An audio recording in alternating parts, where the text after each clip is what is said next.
Google, Facebook, Instagram বা এমন normal website যেগুলো আমরা নর্মালি সবসময় ইউজ করে থাকি, সেগুলো সবই নর্মাল ওয়েবের মধ্যে পড়ে এবং সেগুলি আমরা সাধারণত প্রতিনিয়ত ইউজ করে থাকি। সেটাকেই নর্মাল ওয়েব বা সারফেস ওয়েব বলা হয়। লাইক আমরা সবাই সবসময় আমরা সারফেস ওয়েবের মধ্যেই ঘিরে থাকি এবং আমরা সবসময় সারফেস ওয়েব ইউজ করি। ভারতের মধ্যে দেখো আমাদের প্রতিটা মানুষের হাতে কম বেশি মোবাইল আছে এবং আমরা সবসময় সার্ভিস ওয়েব ইউজ করে থাকি। কিন্তু এই সার্ভিস ওয়েব টোটাল ইন্টারনেটের মধ্যে শুধু 3 থেকে 4%। হ্যাঁ, টোটাল ইন্টারনেটের মধ্যে 3 থেকে 4% এই সার্ভিস ওয়েব। আমরা জানি যে ইন্টারনেট কত বড় এবং গোটা বিশ্বের মধ্যে ছড়িয়ে আছে। যদি 3 থেকে 4% এই সার্ভিস ওয়েব হয়, তাহলে 96 বা 97% ইন্টারনেটের মধ্যে কি আছে, সেইখানে কি এমন লুকিয়ে আছে বা আমরা ইউজ করি বা ইউজ করি না।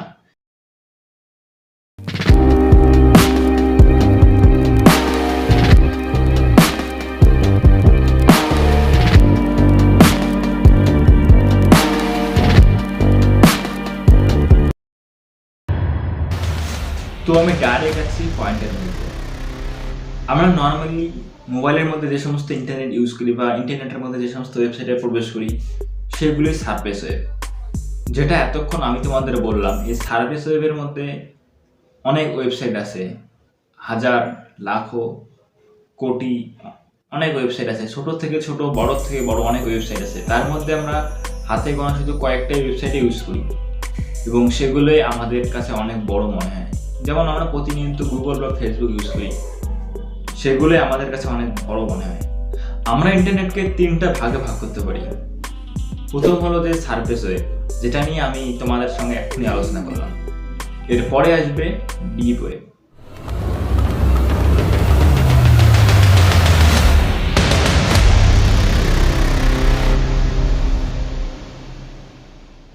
ডিপ ওয়েব সার্ফেস ওয়েবের থেকে অনেকটাই বড় এবং এটাকে আমরা নর্মাল ব্রাউজারের সাহায্যে অ্যাক্সেস করতে পারি না। ফর এক্সাম্পল, আমরা গুগল বা ক্রোমের সাহায্যে অ্যাক্সেস করতে পারবো না। এর জন্য আমাদের আলাদা ব্রাউজার ইউজ করি। ডিপ ওয়েবে যাওয়া একটু মুশকিল, তবে ডিপ ওয়েবে আমাদের আইডেন্টিটি হিডেন থাকে। যখনই আমরা ডিপ ওয়েবে প্রবেশ করবো, তখনই আমাদের আইডেন্টিটি হিডেন থাকবে। মোস্ট অফ দ্য টাইম যে সমস্ত মানুষ ডিপ ওয়েব এবং সার্ফেস ওয়েবের বিষয়ে জানে, তারা অনেক সময় বলে যে শুধু ডিপ ওয়েবে শুধু ইললিগাল অ্যাক্টিভিটি হয়, যেটা একদম ভুল। ডিপ ওয়েবে বেশিরভাগই হিডেন থাকে, তার কারণ এখানে আলাদা একটা সিকিউরিটি থাকে। ডিপ ওয়েবে আমরা নিজেদের আইডেন্টিটি হিডেন রেখে আমরা যে কোনো জিনিস শেয়ার করতে পারি। এবার আমি যদি তোমাদেরকে বলি তোমরা কোথাও না কোথাও ডিপ ওয়েব ইউজ করেছো, তোমরা কি আমাকে বিশ্বাস করবে? বিশ্বাস করো বা না করো, বাট দ্যাট ইজ ট্রুথ। আমরা কোথাও না কোথাও ডিপ ওয়েব ইউজ করেছি।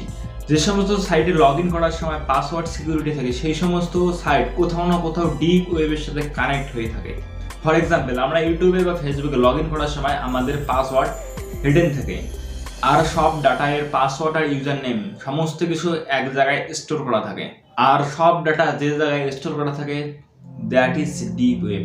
সেটাই হলো ডিপ ওয়েব। এই ডিপ ওয়েবের মধ্যেই পাসওয়ার্ড আর লগ ইন ডিটেলস সবকিছু সেভ করা থাকে এবং ডিপ ওয়েবের মধ্যে একটা এক্সট্রা সিকিউরিটি থাকে, যেটা আমি তোমাদের আগেই বলেছিলাম, যেন কেউ হ্যাক করতে পারে না। এই সব ডাটা এই জায়গায় সেভ হয়ে থাকে। অনেকেরই মনে হয় যে ডিপ ওয়েবে ইললিগাল অ্যাক্টিভিটি হয়। Most of the time deep ওয়েবে সিকিউরিটি রিজনের কারণে ওয়েবসাইট হয়ে থাকে আর আলাদা আলাদা সোর্সেস হয়ে থাকে, আর ডিপ ওয়েবের মধ্যে অনেক ইললিগাল অ্যাক্টিভিটিও হয়ে থাকে। এবার এই ভিডিওটা আরো ডার্ক হতে যাচ্ছে। ডিপ ওয়েবকে অ্যাক্সেস করতে গেলে আমাদেরকে আলাদা ব্রাউজার দরকার, আর ওই ব্রাউজারটার নাম হলো দ্য অনিয়ন রাউটার অথবা অনিয়ন ব্রাউজার। ওর অনিয়ন নাম ডাকার কারণ হলো অনিয়ন অর্থাৎ পেঁয়াজ, পেঁয়াজের মধ্যে আলাদা আলাদা লেয়ার থাকে এবং অনেকগুলি লেয়ার থাকে, আর সেম প্রসেস ইউজ হয়ে থাকে তুমি যদি অনিয়ন রাউটার ইউজ করে থাকো।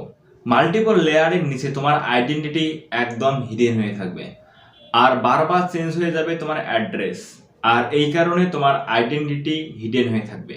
আর এইসব কারণে অনেক বড় বড় ক্রিমিনাল ডিপ ওয়েবের মধ্যে illegal activity, for example selling weapons, selling drugs, even selling human organs. Deep ওয়েবে গিয়ে তুমি এমন হ্যাকার পেয়ে যাবে যে শুধু 50-100 টাকায় কারো ব্যাংক ডিটেলস বা কারো ক্রেডিট কার্ডের ডিটেলস তোমাকে দিয়ে দিবে, অথবা কারো ইনস্টা আইডি বা ফেসবুক আইডি হ্যাক করতে পারে। এমনই পাওয়ারফুল হ্যাকার তুমি ডিপ ওয়েবের মধ্যে পেয়ে যাবে। পৃথিবী জুড়ে যে ইন্টেলিজেন্ট আর এলিট ক্রিমিনাল হয়ে থাকে তাকেও তুমি ডিপ ওয়েবের মধ্যে পেতেও পারো। আর একটা জিনিস যেটা ডিপ ওয়েবের মধ্যে অ্যাভেলেবেল থাকে অথবা খুব বেশি হয়, বেশি ফাকড আপ হয়, তুমি হিটম্যান হায়ার করে টাকা দিয়ে কাউকে মার্ডার পর্যন্ত করতে পারো। ডিপ ওয়েবের মধ্যে এই সমস্ত ইলিগাল অ্যাক্টিভিটি হয়ে থাকে। ডিপ ওয়েবের মধ্যে ওয়েপন্স অথবা ড্রাগস যে সমস্ত ওয়েবসাইটের মধ্যে পাওয়া যায়, সমস্ত ওয়েবসাইট সার্ভিস দিয়ে থাকে, আর তারা সবাই পেমেন্ট বিটকয়েন দিয়ে নেয়। কারণ সেখানে যদি কেউ নর্মাল ক্রেডিট কার্ড ইউজ করে তাহলে তার ধরা পড়ে যাওয়ার চান্স খুব বেশি, অর্থাৎ ধরা সে পড়ে যাবে। আর বিটকয়েন দিয়ে পেমেন্ট না হয় তার কারণ বিটকয়েনকে ট্রেস করা যায় না। এমনই সার্ভিস প্রোভাইড করা গেলে বিভিন্ন ধরনের ওয়েবসাইট অথবা প্রচুর ওয়েবসাইটের মধ্যে স্ক্যাম হয়। তবে হাতে গোনা কিছু ওয়েবসাইট আছে যাদের মধ্যে এই সমস্ত কাজ সত্যিকারেই হয়। যেমনকি আমি তোমাদের বলেছি সারফেস ওয়েব আর ডিপ ওয়েব কি। সারফেস ওয়েব শুধু 3-4%, বাকিটা ডিপ ওয়েব। আর ডিপ ওয়েবের মধ্যে লাস্ট 4-5% সবচেয়ে ডার্ক এরিয়া ইন্টারনেটের মধ্যে, কল ডার্ক ওয়েব। আর তুমি যদি ডিপ ওয়েবের ব্যাপারেই জেনে এমন মনে হয় যে ও শেট, পৃথিবীতে এত কিছু ঘটছে আমাদের চোখের সামনে, আমরা কিছুই জানি না, তাহলে তুমি ভুল। তাহলে তো তোমার ডার্ক ওয়েবের ব্যাপারে জানলে তোমার হুশ উড়ে যাবে। নেক্সট ভিডিওতে আমি তোমাদের বলবো ডার্ক ওয়েব কি। ট্রাস্ট মি, তোমাদের হুশ উড়ে যাবে। আর তুমি যদি ডার্ক ওয়েবের ব্যাপারে না জানো তো আই রিয়েলি হোপ। তো ভিডিও এখানে শেষ করছি। তোমাদের যদি মনে হয় আমি কোনো পয়েন্ট ভুলে গেছি বা এড়িয়ে গেছি, তোমরা আমাকে কমেন্ট বক্সে জানাতে পারো।